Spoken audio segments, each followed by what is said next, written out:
36 लाख रुपए का आपने निवेश किया और 1,36,00,000 रुपए एक साथ आप विड्रॉ कर रहे होंगे, जो करीब करीब 3.5 गुना से ज़्यादा है। यानी जितना मैंने इन्वेस्ट किया टोटल, उसके 3.5 गुना से ज़्यादा का अमाउंट मैं एक साथ विड्रॉ कर रहा होऊंगा। और सबसे अच्छी बात, इस पे कोई टैक्स नहीं लग रहा होगा।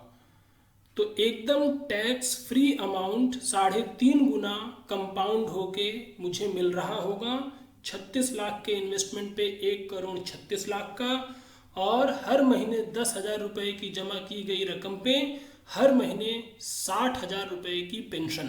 Hello friends, welcome to fenamics technologies. क्या आप एनपीएस में निवेश को लेकर दुविधा में हैं? निवेश किया तो पेंशन कितनी मिलेगी और लमसम अमाउंट क्या होगा? आपके इन सब प्रश्नों का उत्तर है इस वीडियो में। अब ये कैलकुलेट करने के लिए कि हमारी मंथली पेंशन एनपीएस में निवेश के बाद क्या बनेगी, ये जानना जरूरी है कि हम कितने रिटर्न की उम्मीद कर सकते हैं एनपीएस से।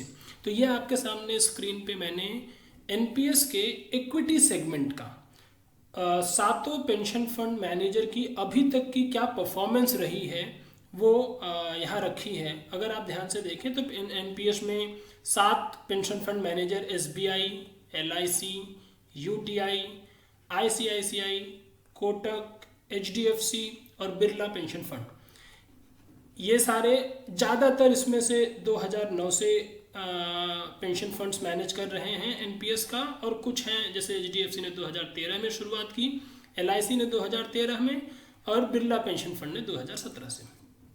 अब आप अगर देखें तो जब से ये पेंशन फंड्स मैनेज कर रहे हैं फंड्स को, तो क्या एवरेज रिटर्न इन्होंने दिया है।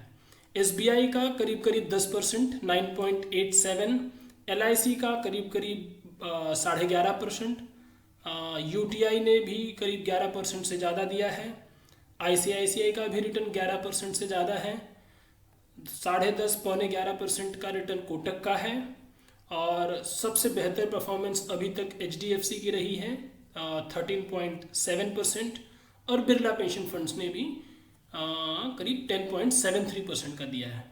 तो अगर आप देखें तो एवरेज करीब करीब 11% का निकल के आ रहा है। सो 10% रिटर्न तो एक्सपेक्टेड लाइंस पे है। और इसमें अगर आप देखिए तो मार्केट की सारी उठापटक जो होती है, कभी पॉजिटिव कभी नेगेटिव, वो सब इसमें फैक्टर इन है। अब आप देखें 3 महीने में अगर आप पिछले देखेंगे तो सारे ही पेंशन फंड्स नेगेटिव परफॉर्म कर रहे हैं, किसी का -9, किसी का -7, इस तरीके से रिटर्न है। पिछले 1 साल में आप देखेंगे तो लगभग कोई रिटर्न नहीं है, जो अमाउंट आपने इन्वेस्ट करा है वही अमाउंट पड़ा रहेगा। पिछले 5 सालों में अगर आप देखेंगे तो लगभग 10% का रिटर्न है।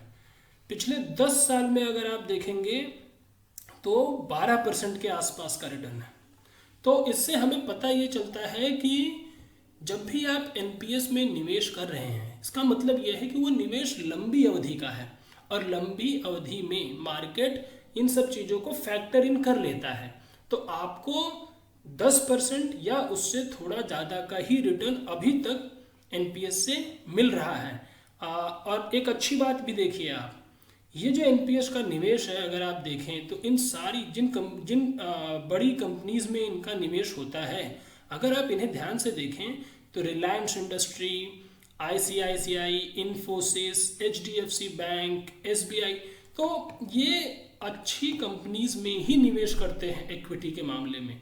तो आप निश्चिंत होकर एनपीएस में निवेश कर सकते हैं करीब करीब 10% या उससे ज़्यादा के रिटर्न की उम्मीद के साथ। हाँ, मार्केट कंडीशंस के ऊपर थोड़ा बहुत प्लस माइनस जरूर होगा, लेकिन लंबी अवधि में लगभग 10% का निवेश हम पकड़ के अभी अपनी कैलकुलेशन को आगे बढ़ाएंगे। देखिए ये आ गया पेंशन कैलकुलेटर हमारी स्क्रीन पे। इसमें कुछ बातें हमने मानी हैं, जैसे कि जब से हम निवेश करना शुरू कर रहे हैं हमारी उम्र 30 साल है। और 60 साल तक हम एनपीएस में निवेश करेंगे, हर महीने कंट्रीब्यूशन होगा, टोटल आप 30 साल का आपका कंट्रीब्यूशन रहेगा। 10% का हमने एवरेज रिटर्न पकड़ा है एनपीएस से। मार्केट कंडीशन ऊपर नीचे होती रहती है, तो एक एवरेज हमने कि 10% का हमें रिटर्न मिलेगा। और अंत में हम जब मेच्योरिटी टाइम आएगा, 60 साल की उम्र हमारी होगी, तो हम 40% टोटल अमाउंट, जो टोटल कॉर्पस अमाउंट बना उसके 40% की हम एन्युटी परचेज करेंगे और वो एन्युटी पे 8% की दर से हमें पेंशन मिल रही होगी। तो अब आप देखिए, अगर मान लीजिए जिसकी इनकम कम है वो आदमी सिर्फ अगर 1,000 रुपये वो अनुशासन के साथ हर महीने 1,000 रुपये एनपीएस में डालता है तो 6,078 रुपये, ये आप नीचे देखिए, 6,078 रुपये उसको मंथली पेंशन मिल रही होगी 60 साल की उम्र के बाद। साथ ही साथ 13,67,596 रुपये, यानी करीब करीब 13 लाख से थोड़ा ज़्यादा ये अमाउंट उसे 60 साल की उम्र में एक साथ मिल रहा होगा।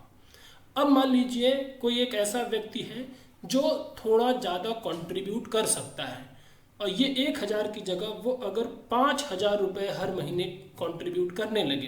कोई नौकरी पेशा वाला आदमी है, मान लीजिए उसको टैक्स में भी बचत होगी, 60,000 रुपये वो एनपीएस में हर साल डाल रहा होगा 5,000 रुपये हर महीने के हिसाब से।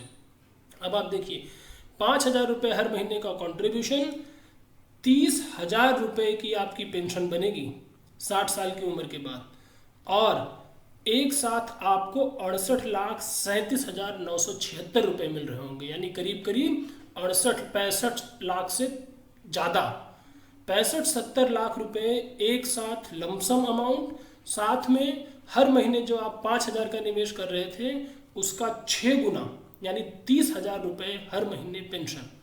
अब अगर कोई ऐसा है जिसकी इनकम अच्छी है, मान लीजिए टैक्स ब्रैकेट भी उसका 30% वाले स्लैब में आता है, ज़्यादा टैक्स बचाना है, ज़्यादा पेंशन अमाउंट बनानी है, हर महीने का ये निवेश अगर वो 10,000 रुपये हर महीने कर दे, एवरेज मार्केट कंडीशन में आप देखिए 60,000 रुपये की पेंशन और 1,36,75,952 यानी करीब करीब 1.25 करोड़ से भी 10-12 लाख रुपए ज़्यादा, ये आपका लमसम अमाउंट और जो आपका हर महीने का निवेश है उसकी 6 गुने आपकी मंथली पेंशन। तो देखिए ये है फ़ायदा अर्ली एज में एनपीएस में पैसे निवेश करने का।